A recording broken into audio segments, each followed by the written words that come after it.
नमस्कार, आपण पाहताय नमस्ते धाराशिव लाईव्ह. मी संदीप कोकाटे आपल्या सर्वांचं मनपूर्वक स्वागत करतो. सध्या आपण कळंब तालुक्यातील मंगरुळ या गावामध्ये आलेलो होतो आणि मंगरुळ या गावच्या जर एकंदरीतच शेतरस्त्यांची अवस्था पाहिली तर अतिशय बिकट अवस्था या ठिकाणी झालेली आहे. विशेषतः या ठिकाणी वस्त्या भरपूर आहेत आणि गावामधून अनेक ठिकाणी हे शेतामध्ये आपल्या सोयीनुसार लोक राहतात आणि मोठी वस्ती या ठिकाणी तयार झालेल्या आहेत. मात्र जर आपण एकंदरीत परिस्थिती पाहिली तर पावसाळ्यामध्ये प्रचंड या ठिकाणी हाल या ठिकाणी या लोकांचे होताना पाहायला मिळतात. सध्या मी जिथं उभा आहे तो माझ्या पाठीमागचा बोरवंटी ते मंगरुळ या गावचा रस्ता आहे. बोरवंटी पाटीवरून मंगरुळपर्यंत पोहोचणारा रस्ता आहे. हा मार्ग जर पाहिला तर जवळजवळ 4 गावांना हा जोडणारा महत्त्वाचा मार्ग आहे आणि एकंदरीतच या मार्गाची जर अवस्था पाहिली तर अक्षरशः दयनीय अवस्था या ठिकाणी झालेली आहे. गुडघ्या इतकले खड्डे आहेत, पाणी साचतं आणि या ठिकाणी मोठ्या प्रमाणात पावसाळ्यामध्ये विशेषतः या लोकांना त्रास होतो. एकंदरीत आपल्यासोबत सगळे शेतकरी आणि इथं राहणारे विशेषतः इथे राहणारे वस्तीवरचे लोक आहेत. काय सांगाल किती महत्त्वाचा रस्ता आहे? पावसाळ्यामध्ये काय अवस्था असते रोडची? पावसाळ्यामध्ये सगळा चिखलच होत, लहान लेकराला शाळेत जाता येत नाही. शाळेला हीच करावं, बंदच करावं लागते पावसाळा एवढं होऊस तर नसता. मग इथून 1.5 किलोमीटर गाव आहे, तर गावात जायचं म्हटलं तर मग इकडून 12 किलोमीटर जावं लागतंय. 12 किलोमीटर लांबून जावं लागतंय. पण तरी पण इकडं पाटीवर बी जायला रस्ता व्यवस्थित नाही आणि गावात जायला पण रस्ता व्यवस्थित नाही. त्यामुळं लहान लेकराची शाळेची ही शाळा लय अति बुडायला लागल्या भरपूर. बरं, मला सांगा, तुम्ही इथं शेती करताय आणि रस्ता पाहिला तर अतिशय बिकट अवस्था झालेली आहे. या रस्त्याची सगळी अवस्था खराब आहे. दुग्ध व्यवसाय वगैरे करता? मी 7 गाई ऐकली आता ह्या रस्त्यापायी. नेमकं काय होत होतं? ह्या डोक्यावर दूध घेऊन जायचं म्हणल्यास कसं जायचं? दूध घेऊन जायलाच येत नाही तर कसं जायचं? म्हणून 7 गाई विकली आता फक्त रस्त्याचं कारण? फक्त रस्त्यामुळं. बरं, आता सोबत आपल्या मुलं सुद्धा आहे शाळेतले. हे सगळ्या रस्त्यात कसं असतंय वातावरण? चिखल असतंय दररोज, म्हणजे चिखलात नाही यावं लागतंय. शाळा बुडते चिखलामुळं किंवा काय पडतात लयदा? तुम्ही चिखलामध्ये रस्त्यामध्ये कधी पडलात का? हो, कधी सारखंच?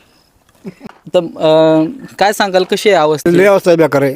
काय दुधाचे जनावर वगैरे आहेत तुमचे? आहेत काय मग तुम्ही डेअरीला वगैरे दररोज संध्याकाळ जातात का? लय बेजार होते, चिखलाने जावं लागतं, हे करावं लागतं. मग आता सध्या काय मागणी असेल प्रशासनाकडे? काय रस्ता हो, रस्ता हो आपल्याला. काय तुमच्याकडे किती आहेत जनावर वगैरे काय आहेत? आमच्याकडे 2-3 गाई आहेत. डेअरीला दूध घाल? डेअरीला दूध आहे. काय ते रस्ता नाही, पुलाचं काम नाही व्यवस्थित, नाही ना काय नाही, जाता येत नाही. झालं तर हे गावातले बुरते गुत्तेदार येतात आणि फोटो काढतात आणि बिलं उचलत येतात. काही नाही, असंच आहे. 5-7 वर्ष झालं असंच चालू आहे.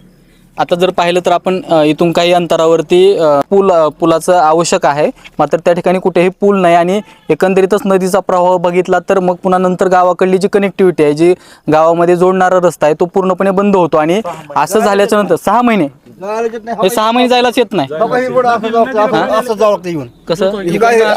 पाठीवर जायचं, पाठीहून तसंच चक्कर मारायची 12 किलोमीटर पर्यंत. 12 किलोमीटर इथून जायलाच येत नाही. अच्छा. मी सुद्धा, माझ्याकडे 3 गाई होत्या, मी सुद्धा 2 विकल्या. 2 विकल्या? हो, फक्त एकट्या रस्त्यामुळे? हां, चिखलामुळं जाता, डोक्यावर दूध घेऊन जाताच येत नाही ना, त्यामुळं इकून टाकल्या. फक्त एक वृद्धांना जायला पण अडचण होती दवाखान्यात. वयोवृद्ध आज वयस्कर जी वयोवृद्ध आहेत त्यांना दवाखान्यात नेताना पण बैलगाडीतून प्रवास करावा लागतंय, घेऊन जावं लागतं हॉस्पिटल. याच्या अगोदर घडले? खूप वेळ सारखं होतं. आणि रस्त्याला ह्या सगळं म्हणजे आमदार, खासदार, सरपंच, उपसरपंच सर्व येऊन गेलेत. आतापर्यंत सर्वांनी फक्त आश्वासनं दिलीत. आता कसलाच रस्ता म्हणजे त्यांची दखल घेतलेली नाही रस्त्याची. साधारण किती वर्षापासून अशी अवस्था? ही जवळजवळ 25-30 वर्षापासून हीच परिस्थिती आहे याची. याच्या पूर्वी याच्यावरती कधी काम झालेलं तुम्हाला माहिती? नाही, फक्त नुसता मुरुम टाकणे आणि बिल उचलणे, फक्त एवढंच इथल्या वरच्या कडेलाच, खालच्या कडेला आणि वरच्या कडेला मधला पॅच मधला तसंच, आणि बिलं उचलते दाखवून. ह्याच्या भावाच्या टायमालाच मीच गाडी बैल घेऊन गेलतो ना संध्याकाळी दवाखान्यात. हां, तर सगळं ह्या रस्त्याने पाणीच होतं. लाईट गेली होती, खिळीच होती, लवकर सापडा नाही गेल्या. पुन्हा मग बॅटरीनं ती खिळीच होती हुडकून गाडीत घालून त्याला पाटीवर नेलं आणि पाठीवरून पुन्हा कळंबला नेलं दवाखान्यात जाधवरच्या, संध्याकाळी 11 वाजता.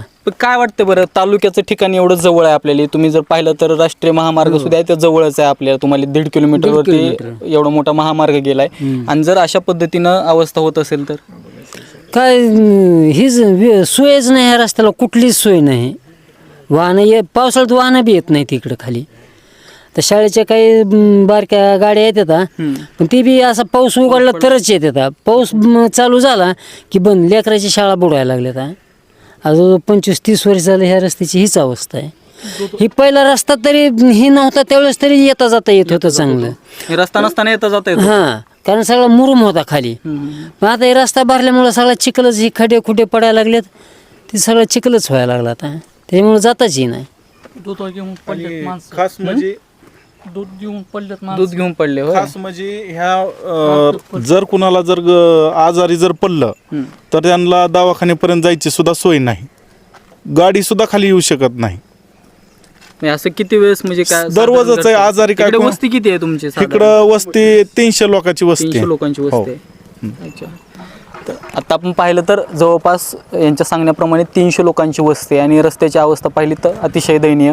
पावसाळ्यात तर कुठेही जाता येत नाही आणि जायचं झालं तर इथून 1.5 किलोमीटर जिथं अंतर आहे ते जवळजवळ तुम्हाला 12 किलोमीटरहून फिरून त्या ठिकाणी त्या गावामध्ये पोहोचावं लागतंय. यांनी यांच्याकडे 7 गायी होत्या, त्यांनी त्यातल्या विकल्या. यांच्याकडे तसाच होता दुग्ध व्यवसाय, त्यांनी देखील गायी विकल्या आणि अन्य शेतकऱ्यांच्या देखील तीच अवस्था आहे. आणि एकंदरीतच हा जर रस्ता झाला तर खऱ्या अर्थाने जो काय शासन म्हणतं की शेतीला पूरक व्यवसाय, दुग्ध व्यवसाय करा किंवा अन्य व्यवसाय करा, ते करायचे कसे हा प्रश्न आहे. कारण त्याला जर रस्ताच नसेल, त्या तिथे पोहोचताच येत नसेल, सोयीसुविधाच नसतील तर दुग्ध व्यवसाय किंवा अन्य कुठलाही शेतीपूरक व्यवसाय करणार कसे हे लोक.